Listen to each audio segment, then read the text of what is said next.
Je le disais en début d'émission, Judicaël Avalibé, alias Chromosome, notre invité est un humoriste béninois initiateur du projet Chromo fait sa star, une soirée d'humour et de divertissement qu'il organise en collaboration avec un paquet d'humoristes et de slameurs du Bénin. Et d'ailleurs, Chromosome, bienvenue.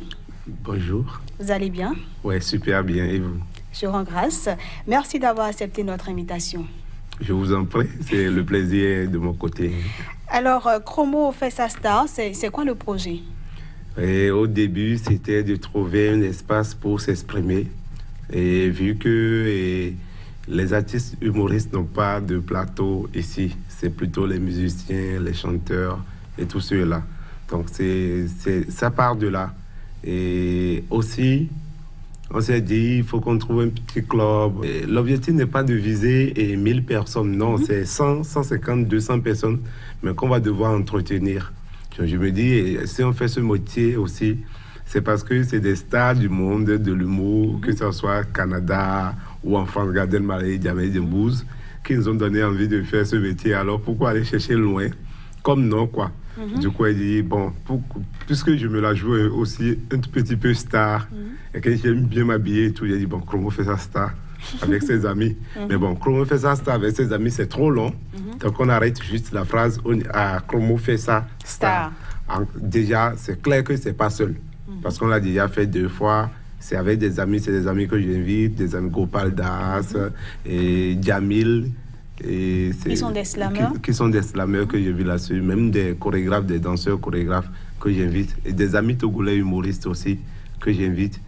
Donc cette année, on a voulu un peu changer la chose. On a dit, comment faire ça star, ça fait trop personnifié, ça fait trop relié à moi, parce que et de plus en plus, je vais voyager là maintenant. Je suis demandé, mon service est demandé un peu partout. Du coup, si je ne suis plus là, qui fait ça star en ce moment? La personne. Donc on a changé. Et le nom de l'événement, Chromo fait sa star devient la structure qui organise.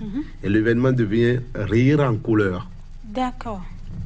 Rire en couleur pour dire à même ceux qui ne se sont pas brossés les dents, qui peuvent venir, sont les bienvenus parce que... Alors déjà pour vous, c'est quoi l'humour? L'humour, c'est une discipline qui s'attache à souligner le côté comique, ridicule, absurde, le côté bête de certaines réalités de la vie. Mais est-ce qu'on peut rire de tout? Moi, c'est oui. Moi, c'est oui, mais c'est clair que dans le monde de l'humour, ça continue de faire débat jusqu'à présent. Parce que oui, tu peux rire de tout, toi, mais n'oblige pas l'autre à rire de tout. Parce que peut mal interpréter la chose. L'autre peut décider de ne pas en rire. Moi, y a tout ce qui fait souffrir me fait énormément rire. D'accord. D'ailleurs, c'est pourquoi le genre d'humour que je pratique, on appelle ça de l'humour noir. Donc, je n'hésite pas à faire très très mal pour rire, parce que moi, je pense, et je n'invente rien, même les philosophes l'ont dit. Il y a Nietzsche qui disait que l'homme souffre tellement qu'il a dû inventer le rire.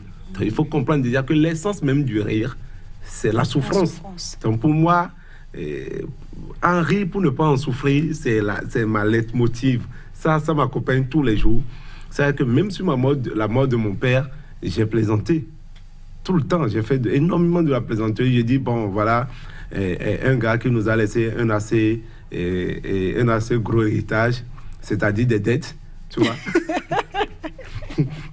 Et heureusement d'ailleurs, parce qu'il y a des gens qui ont perdu leur père et on ne leur a rien laissé. Au moins, vous avez eu droit à des dettes. Voilà, qu'on va payer. Tu vois, il nous a laissé de l'occupation. Il nous a laissé une charge. Donc moi, et puis il est mort un 4 septembre. Je dis non, mais comment quelqu'un peut vouloir mourir en septembre et le faire le 4? Le 4. C'est manquer d'ambition. Quand tu veux mourir en septembre, débrouille-toi pour mourir le 11 septembre. C'est une date emblématique de l'histoire de l'univers. Le 11 septembre 2011, Wall Street. Tu vois, donc moi, je disais au public, merde, mon père il m'a privé de tout, même de la gloire que je pouvais en tirer de sa mort. Vous imaginez s'il était décédé le 11 septembre, comment j'allais me le péter dans la rue et dire, toi, tu sais, mon père, c'est pas n'importe qui. Hein. Il est décédé le 11 septembre. Oh, merde. Et il faut justement dire que vous avez fait un sketch, mon père, c'est un comique, c'est un spectacle de 1h30. Wow. Alors, on va suivre un petit bout de l'un de vos spectacles. Oui. Et puis, on se retrouve après. Pourquoi pas? Un nageur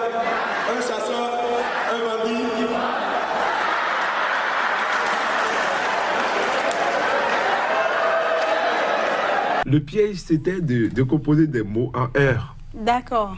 Et d'introduire des intrus. D'accord. Et comme le cerveau humain est bête, évidemment, le cerveau humain est très bête. Et le rire, tu l'obtiens sur la surprise. Quand tu veux faire rire quelqu'un, surprends la personne. Tout à l'heure, j'étais sûr que vous étiez à milieu d'imaginer que j'allais dire mon père, l'héritage que mon père nous a laissé, c'était des dettes. Donc, c'est parce que j'ai dit, il nous a laissé un gros héritage. Attends, vous attendez à des immeubles, des voitures, et je dis des dettes.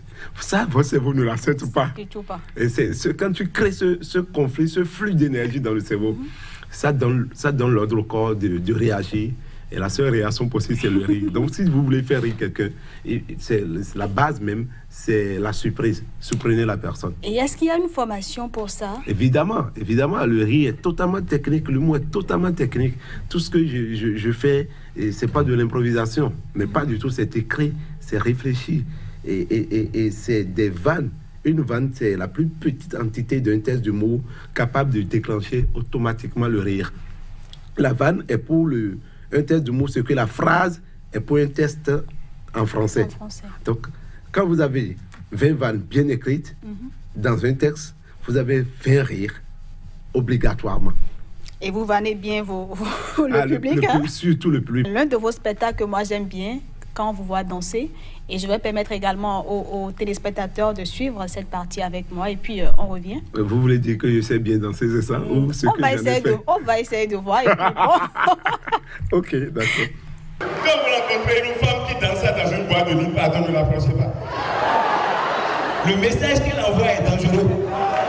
C'est un message de moi. Didier Banane, je vais leur décortiquer ça.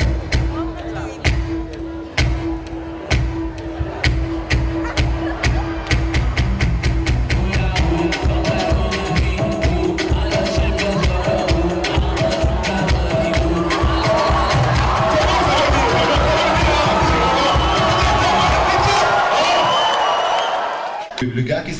Alors, vous avez vu quelle femme danser comme ça dans une boîte de nuit? Vous savez, l'humoriste, c'est quelqu'un qui observe beaucoup, mais énormément. Donc, moi c'était très insolite déjà. Hein. J'étais dans une boîte de nuit, je voyais les filles danser comme ça. Et puis, sans même en donner l'ordre à mes ménages, elles ont commencé par travailler. J'ai dit, mais quelle est cette danse? En plus, elle me faisait face. C'est des filles, un groupe de filles, de 3 filles qui sont venues en boîte sans jaillir, sans partenaire, quoi. Mais 3 filles et tout ça. Donc, elle dansait. Peut-être qu'elle ne me faisait pas face, elle dansait simplement. Mais il y a une qui me faisait plus ou moins face. Elle faisait ça. Et je m'étais dit, non, si tu penses que je vais venir, tu mens, quoi. Tu as tiré à terre. Moi, je connais ton message. Hein. C'est viens, pour que je te lappe et te tuer après. Non, mais tu ne le feras pas. Et l'idée de faire, de créer un truc là-dessus est partie de là. Après, j'ai évolué longtemps avec ça avant de trouver la réplique. Parce que pour moi, c'était insuffisant. Voilà, la femme a fait ça, mais l'homme, comment il encaisse tout ceci, comment il réagit face à tout ceci. Et comme ça, j'étais à Lomé, j'étais en train de faire une formation et tout, avec des gens. Et ils ont balancé la musique Maguet de Toufan là. Est-ce que tu veux le Guevao? Faut pas m'approcher. Je regarde, je dis, merde, est-ce que ce morceau, je ne peux pas faire quelque chose avec? J'ai compris que c'était la réplique pour l'homme. Puisque la femme lui dit, viens, je vais te laper, te croquer. C'était le moment à l'homme maintenant de dire, viens toi aussi, est-ce que tu veux me Guevao? Faut pas m'approcher. Si toi-même tu m'approches, je vais te casser la gueule et tout. Et donc chacun reste de son côté, tout ça, et ça fait un sketch. Alors tout ça c'est bien beau, mais j'aimerais bien savoir comment est-ce que vous avez découvert l'humour et depuis quand est-ce que vous le faites? Il faut déjà avouer que je faisais le théâtre depuis le secondaire. J'adore les moments. Je suis un enfant très turbulent déjà. J'aurais été footballeur si ma maman était un peu clémente. Mais bon, ça c'est une vieille histoire.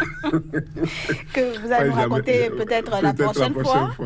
Donc en 2003, j'ai intégré une première association civile de théâtre. Ça s'appelle Sika Théâtre de Dina Rekba. Donc après, j'ai passé le bac 2006. Et entre-temps, Fidèle Anota, le Baobab, était venu nous voir là déjà. Et il m'a récupéré dans sa troupe, et Mafia Théâtre. Et là, on a fait énormément, on a fait trop de spectacles. On a fait Ici Maître, Vous avez suivi ça? Oui. Des élèves bizarres Voilà. qui dérangeaient. Vous étiez en les mecs. kaki. On était en kaki de femmes. Oui, j'ai suivi. Terrible de chez terrible. Après plusieurs collaborations avec des acteurs du monde du cinéma, Oui. et qui est facile, avec Kaïma, Éléphant Mouillé, Pipi et tout ça. Et j'ai repris les études. Seulement qu'entre-temps, Dina Alougui, l'École internationale du théâtre du Bénin, a lancé son appel à candidature. J'ai postulé et j'ai été pris. Donc j'ai fait l'école de 2012 en 2014. Je suis sorti en tant que comédien. Et j'ai été confronté à la dure réalité du terrain, quoi. Parce que sur 6 mois, à peine on t'appelait pour une création, une seule, comme ça. Et donc, j'ai dit, entre-temps, à l'école, quelqu'un m'avait déjà fait voir du Dieudonné Mbalambala. C'est un humoriste franco-camerounais. Mais attends, un emmerdeur à chier, quoi, sincèrement. Donc, moi, j'ai aimé un peu sa verve et tout. Donc, après, progressivement, j'ai dit, bon, puisque j'ai du mal, puisqu'il faut attendre une création, il faut attendre un metteur en scène pour te faire appel et tout, pour répéter 3 mois, et jouer une pièce que vous avez pris 3 mois de temps à préparer, et vous jouez une seule fois. Et à peine tu t'en sortais avec 200, 300 000. Et ça fait l'année prochaine, quoi. Ça fait, tant qu'on ne t'appelle pas, tu ne peux pas repartir. Comme moi, j'aime l'humour, et puis je le faisais depuis, tu vois. Et est-ce que c'est pas le moment pour moi de développer ce qu'on appelle le one-man show pour être autonome? Donc, c'est déjà ça. Ça n'a rien à voir avec un génie. C'est pas une question de génie, j'étais là, non. C'était une question de pour survivre, en fait. Chromosome, vraiment, merci pour l'échange. C'était vraiment passionnant. Je l'espère. Je vous souhaite bonne chance pour la suite. Merci beaucoup. Et plein succès dans vos projets. Ah, alhamdoulilah. Alors, chers téléspectateurs, ce sera tout pour cette émission que je vous remercie d'avoir suivi. À bientôt.